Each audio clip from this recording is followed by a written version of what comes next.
சீராக்கின் ஞானம். அதிகாரம் 17. ஆண்டவர் மனிதரை மண்ணால் படைத்தார். மீண்டும் அந்த மண்ணுக்கே திரும்புமாறு செய்கிறார். அவர்களுக்கு ஒரு குறிப்பிட்ட கால வரையறையை வகுத்தார்.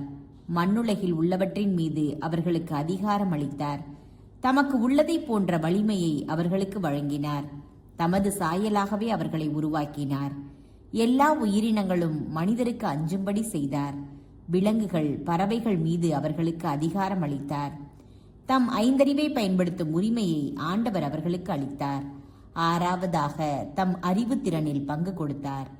அந்த 6 அறிவையும் விளக்கும் பகுத்தறிவை 7வது கொடையாக வழங்கினார். விருப்புரிமை, நாக்கு, கண், காது ஆகியவற்றையும் சிந்திப்பதற்கு ஓர் உள்ளத்தையும் அவர்களுக்கு கொடுத்தார். அவர்களை அறிவாலும் கூர்மதியாலும் நிரப்பினார்.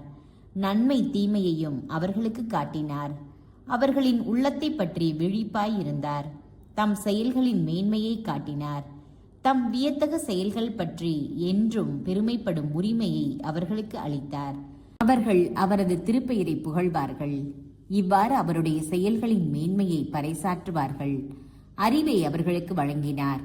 வாழ்வு அளிக்கும் திருச்சட்டத்தை அவர்களுக்கு உரிமையாக்கினார். அவர்களுடன் முடிவில்லா உடன்படிக்கை செய்து கொண்டார். தம் தீர்ப்புகளை அவர்களுக்கு வெளிப்படுத்தினார். அவர்களின் கண்கள் அவருடைய மாட்சியை கண்டன.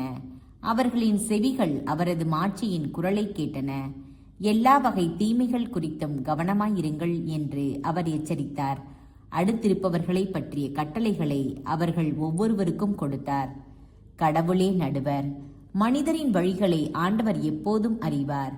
அவரின் பார்வையிலிருந்து அவை மறைக்கப்படுவதில்லை. இளமை தொட்டே அவர்களின் வழிகள் தீமையை நாடுகின்றன. தங்களின் கல்லான இதயத்தை உணர்ச்சியுள்ள இதயமாக மாற்ற அவர்களால் முடியாது. நாடுகள் ஒவ்வொன்றுக்கும் ஒரு தலைவரை ஏற்படுத்தினார். இஸ்ரேல் நாடோ ஆண்டவரின் பங்காகும். இஸ்ரேல் அவருடைய தலைப்பேறு.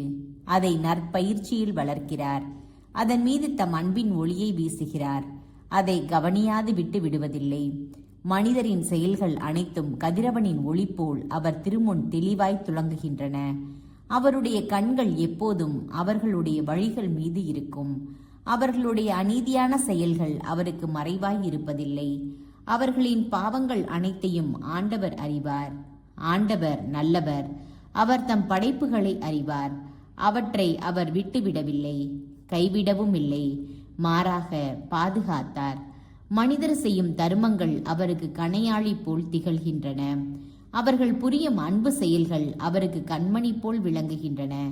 பின்னர் அவர் எழுந்து அவர்களுக்கு கைமாறு செய்வார். அவர்களுக்கு சேர வேண்டிய வெகுமதியை அவர்களின் தலைமேல் பொழிவார். இருப்பினும் மனம் வருந்துவோரை தம்பால் ஈர்த்து கொள்கிறார். நம்பிக்கை இழந்தோரை ஊக்குவிக்கிறார். மனம் திரும்ப அழைப்பு. ஆண்டவரிடம் திரும்பி வாருங்கள். பாவங்களை விட்டு விலகுங்கள். அவர் திருமுன் வேண்டுங்கள். குற்றங்களை குறைத்து கொள்ளுங்கள். உன்னத இறைவனிடம் திரும்பி வாருங்கள். அநீதியை விட்டு விலகி செல்லுங்கள். அவர் அருவருப்பதை அடியோடு வெறுத்திடுங்கள்.